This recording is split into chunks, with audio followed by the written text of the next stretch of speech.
मैं फिर एक बार पश्चिम बंगाल की इस दुख की घड़ी में मैं आपके साथ हूं। বাংলার জন্য 1000 কোটি টাকার সাহায্যের ঘোষণা প্রধানমন্ত্রী নরেন্দ্র মোদীর। হ্যাঁ বন্ধুরা, এই মুহূর্তে একটা বড় আপডেট এবং আমরা ছোট্ট করে আপডেটটা জেনে নেব এবং তারপরেই আমরা জেনে নেব প্রধানমন্ত্রী নরেন্দ্র মোদীর বক্তব্য। এবং এই ভিডিওটা খুবই ইন্টারেস্টিং আপনাদের জন্য, সবার জন্য। পশ্চিমবঙ্গে আজকে এসেছেন প্রধানমন্ত্রী নরেন্দ্র মোদী, ভারতের প্রধানমন্ত্রী নরেন্দ্র মোদী। তিনি এসে কি বলেছেন, তার বক্তৃতা, তার ভাষণ কিন্তু আমরা শুনে নেব এই ভিডিওতে। হেলিকপ্টারে সাইক্লোন বিধ্বস্ত এলাকা পরিদর্শন করলেন ভারতের প্রধানমন্ত্রী নরেন্দ্র মোদী।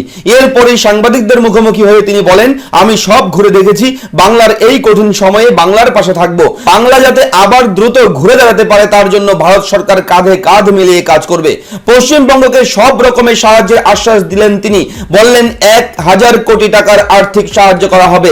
পাশাপাশি মৃতদের পরিবারকে প্রধানমন্ত্রী তহবিল থেকে 2 লক্ষ টাকা করে ও আহতদের পরিবারকে 50,000 টাকা করে দেওয়া হবে। মুখ্যমন্ত্রী মমতা বন্দ্যোপাধ্যায় ও রাজ্যপাল জগদীপ ধনকরের সঙ্গে হেলিকপ্টারে এলাকা পরিদর্শন করেন নরেন্দ্র মোদী। এরপরই বসিরহাটে সাংবাদিকদের মুখোমুখি হন তিনি। বারবার বলেন, বাংলার পাশে আছি।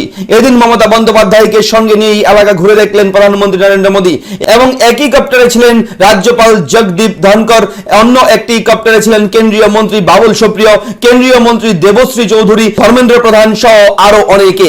তো বন্ধুরা, এই ছিল একটা আপডেট এবং আমরা এবার জেনে নেব প্রধানমন্ত্রী নরেন্দ্র মোদীর কি বললেন এবং ওনার লাইভ ভিডিও আমরা কিন্তু এই মুহূর্তে দেখে নেব। চলুন শুরু করা যাক। सबसे ज्यादा दुष्परिणाम पश्चिम बंगाल के हमारे भाइयों बहनों को, पश्चिम बंगाल के नागरिकों को, यहाँ के संपत्ति को बहुत हानि पहुंचाई है। साइक्लोन की संभावनाओं से लेकर के लगातार मैं इससे संबंधित सभी लोगों से संपर्क में था। भारत सरकार भी सतत राज्य सरकार के संपर्क में थी। साइक्लोन का नुकसान कम से कम हो, इसके लिए जो भी आवश्यक कदम उठाने चाहिए उसके लिए राज्य सरकार और केंद्र सरकार ने मिलकर के भरसक प्रयास किया। लेकिन उसके बावजूद भी करीब करीब 80 लोगों के जीवन हम नहीं बचा पाए। इसका हम सबको दुख है। जिन परिवारों ने अपना स्वजन खोया है उनके प्रति केंद्र सरकार, राज्य सरकार और हम सबकी संवेदनाएं हैं और इस संकट की घड़ी में हम उनके साथ हैं। संपत्ति का भी नुकसान काफी होता है, चाहे एग्रीकल्चर हो, चाहे पावर सेक्टर हो, चाहे टेलीकम्युनिकेशन हो, चाहे घरों का उजड़ जाना हो, अनेक प्रकार का, चाहे वो इंफ्रास्ट्रक्चर का हो, चाहे व्यापार जगत से लोग जुड़े हुए हो, चाहे खेती क्षेत्र से जुड़े हुए, हर किसी को नुकसान होता है। आज मैंने हवाई निरीक्षण करके बारीकी से इस प्रभावग्रस्त विस्तार को मुख्यमंत्री जी के साथ, गवर्नर श्री के साथ दौरा करके उसको देखा है। अभी राज्य सरकार ने और मुख्यमंत्री जी ने विस्तार से मेरे सामने जो भी प्राथमिक आकलन है उसका ब्यौरा दिया है।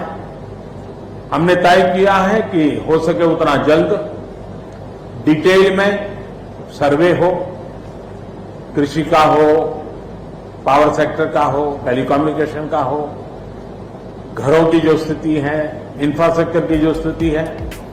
केंद्र सरकार की तरफ से भी तत्काल एक टीम आएगी और वो टीम इन सभी क्षेत्रों में सर्वे करेगी और हम मिल करके रिहेबिलिटेशन हो, रिस्टोरेशन हो, रिकंस्ट्रक्शन हो, उसकी व्यापक योजना बना करके बंगाल की इस दुख की घड़ी में हम पूरा साथ देंगे, सहयोग देंगे और बंगाल जल्द से जल्द खड़ा हो जाए, बंगाल जल्द से जल्द तेज गति से आगे बढ़े, इसके लिए भारत सरकार कंधे से कंधा मिला करके काम करेगी और जो भी आवश्यकताएं होगी उन आवश्यकताओं को पूर्ण करने के लिए भारत सरकार के जो भी नीति नियम है उसका पूरी तरह उपयोग करते हुए पश्चिम बंगाल की मदद में हम खड़े रहेंगे।